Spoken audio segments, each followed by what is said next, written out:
What's the scariest gut feeling you've ever had that turned out to be true? When I was about 10 or 11 years old, I had a gut feeling that something was really off, and it turned out to be true. We were all sitting at the dinner table when we heard a knock at the door. My dad got up to answer it, but he didn't seem too comfortable. After a few seconds, I could hear it was a salesman. My dad politely told him we weren't interested, but the salesman kept talking. He wouldn't stop, just kept going on with his sales pitch, even though my dad repeatedly told him no. At some point, it started to get uncomfortable. The salesman even tried to push his way inside, which was definitely not okay with my dad.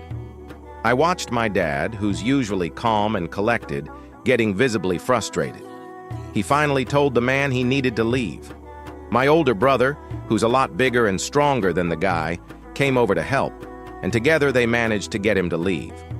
My dad, still uneasy, decided to call our neighbors to warn them. When he called, the young girl next door answered. She was home alone, so my dad told her not to open the door for anyone, just in case. At that moment, we had no idea what that salesman was up to. A few months later, we heard on the news that the same salesman had been arrested. It turned out he was a serial killer, targeting young girls who were home alone by posing as a salesman. It was a huge shock. But in the end, my dad's instincts were right, and he prevented something awful from happening.